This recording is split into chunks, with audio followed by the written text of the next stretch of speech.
Greetings and salutations, this is Imperator Vespasian and his other trusty sidekick. Hello. Today we're having a look at British Infantry for bolt action from Warlord Games. Originally, we are getting, we're getting these figures to play a different game from bolt action, but given that we're going to have Germans and British, we will be able to do bolt action with them. Yeah. Anyway, so it doesn't really matter. So I'm going to be doing this video as if we're doing it for bolt action, which we are, but yeah. And I'll explain the rest later. So here's the British Infantry from Warlord. They're late war British Infantry, and it's a plastic box set. And rather than messing around, I'll just pop them out now.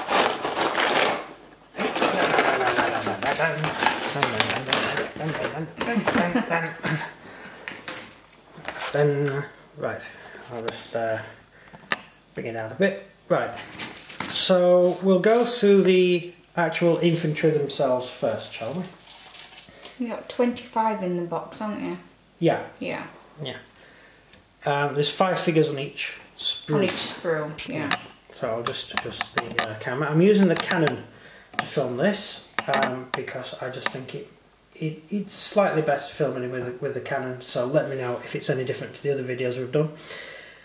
This is the main sprue, this is the infantry sprue, and it's got all the arms and everything on it, and the backpacks and all that sort of stuff. You also get this, which is the weapons sprue, which I will go into detail later. So, that might be a better way of doing it. Yeah. Unlike most others, you actually get the bases on the actual sprue, you don't get them separate, so they're actually part of it. Figure wise, we have 5 figures, 1 marching, 1 sort of leaning forward firing, 1 walking forward firing, and 1 sort of stood firing, presumably a heavy weapon type pose. Yeah. Or throwing a grenade. It'd be great for throwing a grenade as well. Arms wise, we have the standard arms you get in the box, but we get in any box. But the heads are a lot different. In most boxes, like the German box and the British, the Russian box and the Japanese box, the helmets are attached to the head. In this one, you actually have separate heads and separate helmets. You've got some helmets with camouflage on, some with netting, and 1 without. So you have quite a few options to do lots and lots of different faces. I think that's quite cool. That is quite good. Yeah, especially as that's one of the reasons I got the box. Yeah. Because I'm going to be doing some head swaps with the 8th Army box. Yeah. Which yeah. You know about. I'm going to go into that later. It's too complicated to explain now. But I will do a video on it, and you'll get to see the figures when they're done. Here we have the actual backpacks. And you've got 1 backpack with a mortar mounted on it, and a number of others. You've got some with cups and things hanging off, a backpack without a bedroll, a backpack with a bedroll, or 2 backpacks with bedrolls, and that's the one with a mortar. That's quite useful. It gives you a lot of different types of packs. You also have the side pack that goes on your hip, and you have the entrenching tool, that funny oval bag just there. I'm not sure how focused it is. Can you press the focus button? Oh, sorry, it's a different camera. That's the problem. It's that. Just gently touch it. Right, that is the trenching tool. That's the spade, and you basically put it together. It's not like most armies where you actually get a fully built entrenching tool. I have one in the other room, yes. Which I can't bother to dig out now. Yeah. But I actually have a full set, so from the so yeah, you can fully kit these guys up. It's great. I've only assembled 1 figure so far. This is the chap I have put together. As I mentioned, I did get the figure out of the box. I got a sprue out of the box and I put a figure together, and that's the chap. He's actually done up as a 1940s British soldier. I've added a gas mask to the front of him because I was just playing around with the model and I wanted to see what I could do with it. I haven't done the rest up. I've just done that one figure just as an idea. So we'll quickly slip over to the weapons. So here are the weapons. They've done this before in boxes. The Russian box has separate weapons in it, a separate weapon sprue, whereas the Japanese and the German box, you get the weapons sort of mixed all around the sprue. This has got a separate sprue. So we have two stens. Are they stens? I believe they're stens. Yeah. I'll have to check that just to make sure. Yeah, stens. Thank you. I just went insane there for a second. A Bren gun, which are probably the most useful thing the British were issued with, given they hardly had any machine guns. And the rest are Lee Enfield rifles. You've also got a mortar, just there. The 2-inch mortar used by the British is the same mortar as the Japanese used, which is what's called the knee mortar. It was for some reason called knee mortar, and apparently, I've said this in videos before, the British would try and fire the mortar on their knee and break their kneecap, which is strange because they already had this weapon, so the British and American forces would never assume you would fire a knee mortar from its knee. I would assume the name originally came from knee-high mortar, a mortar that comes up to the knee. I very much doubt anyone ever thought you'd fired it from the knee. It's just one of those myths of another myth. You have a Thompson, two Thompsons. The British did use Thompsons, not a huge amount of Thompsons, but they did use them. But if you're going to use them as, say, Anzac troops or Canadian troops, then the Thompson will be used instead of the Sten, because they weren't issued with Stens. They had American-built Thompsons. Right. So if you're using these British infantry to use as Canadians, instead of the Thompson, the NCO and the corporal will be given that. That's the reason it's on the sprue, I would assume. Right. Some British did use Thompsons, but they weren't popular and we didn't have the ammunition for them. You'd have to beg, borrow and steal off of an American to try and get the kit. And supply is always a problem.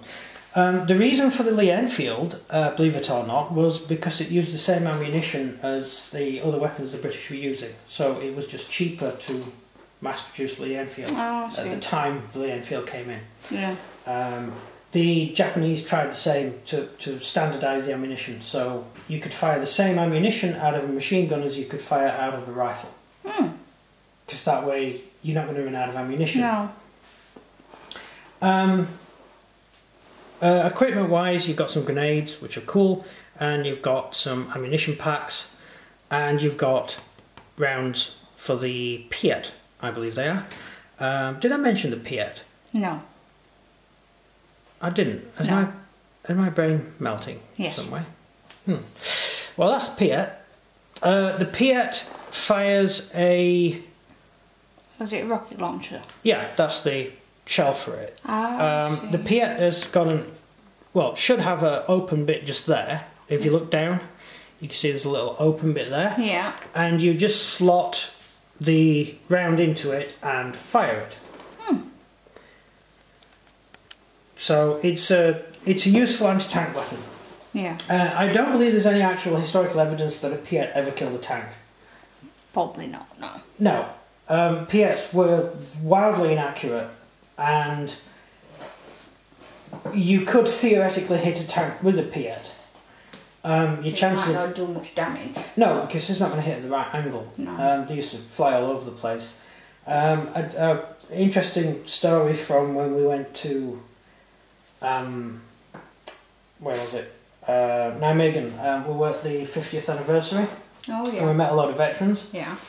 And story from there, there was a guy who was cooking breakfast, and a dirty great big German tank drove past the window, and so he stopped cooking breakfast, fired a Piet at the tank, and then carried on cooking breakfast. Okay. Interesting. So yeah, a lot of weapons get over-exaggerated use.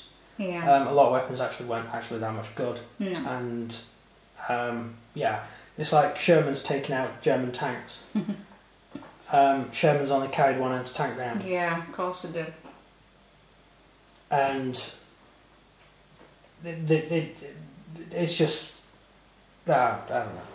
Who cares? Most tanks taken out by the Americans were taken out by HE rounds, because most what Americans called tanks were open backed, and you could kill an open back vehicle by simply firing a HE round at it, because you killed the crew. There weren't that many tanks on the Western Front to start with. No. And most tanks were killed by the Royal Air Force or the American P-47s. The P-47s were lethal to German tanks. Not necessarily with the rockets. They used to carry rockets, but the rockets were rubbish. But if you're firing cannon on the back of a tank, you do serious damage to its engine. And once its engine's gone, the Germans just get out of the tank and set fire to it and walk away. And that's the main cause of tank losses during the later part of the war.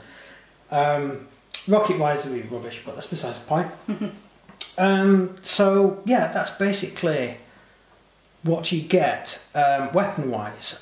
You also get a very nice pickaxe, which has done some brilliant use on one of my armoured cars I've just built, and a set of shovels. They're fully built, fully assembled shovels. Yeah. And that's what they're for. So that's basically the whole box. Yeah, it's quite good, isn't it, actually, variety-wise, what you can kit them out with. Well, most stuff from Warlord is good. In fact, most kits, regardless of who they're from, tend to have a variety of stuff you can do with them. It's better than having a figure that's, set as standard that you can't change. And that's the problem with the British Expeditionary Force. I've got the British Expeditionary Force box, and they're all lead. Yeah, exactly. And I want to do some conversions of them because of the game we're going to be playing with them, but I can't do conversions on lead figures. No. I mean, I could, but I don't like cutting up lead figures because I really like them. I think they look good, and someone spent a lot of time building the things, and I don't want to start sawing its arms off. No. Unless it's from Games Workshop, in which case I'll just take a hammer to it. But yeah, that's one of those things. Anyway, that's it for now, because all the rest of the stuff will be when I've got the units assembled, and then I'll go into the details of them and how to use them. I have been doing quite a bit of research on how to use British for bolt action. They seem to be a very hit and miss army. Yeah. They don't have particularly good anything special about them, really. But we'll get into that stuff later. Yeah. So that's basically it for this video. I hope you enjoyed it. Anything to add? No, I think that's pretty self-explanatory what we've been through. Until we get, like you say, when you've made the figures up, and then we can go step by step on what is. Yeah, I mean this looks pretty cool, doesn't it? This is a figure that I've already done. If I can get the thing to focus. There he is. A nice British soldier done up with all his kit. I'm quite proud of this guy. Yeah, it looks quite good. Yeah. One last thing. I should mention the transfers. You get a pack of transfers in the box. I haven't shown you them here because they're on my painting desk. I did experiment with the transfers. You put the transfers on the arms, and I'm not sure if I'm simply doing it wrong, but I've found with transfers that you put onto the actual figure where you handle them, they tend to rub off. Oh. Now you can seal them, but when you're using lighting and stuff and we're filming videos, the seals show up as a shiny thing. Yeah. So I decided instead to actually paint the shoulder patches. And also you only get 2 regiments. You get the Northumberlands and another regiment. And and we're not necessarily just using the Northumberlands. So I want to just Yorkshire Regiment. Yeah. So they use a different patch. So you'll find that out later. This is done up as the Northumberlands, this chap here. I believe we're yeomanry, not regular infantry. The yeomanry were armoured car troops. They were mechanised. That's what yeomans were. They had tanks assigned to the units. Oh, They were a bit like a Panzer division, but they weren't all tanks. Yeah. They're actually close to the SS divisions, which were a mixture of tanks and infantry. Yeah. But that's all by the by and nothing to do with this conversation. That's about it, really. Yeah. So thank you very much for watching. This has been Imperator Vespasian. Please click like if you enjoyed the video. Send me countless amounts of messages on how much stuff I got wrong. I love those. And that's about it. So it's goodbye from me. And goodbye from me. You're supposed to say goodbye No, from we're not him. the two Ronnies. I've already gone you through are. this with That's you. what No, the no, no, sidekick no, no, does. no. No. Oh, Yeah, right. but I'm not him. Yeah, right. Thank you very much for watching, and goodbye. Bye.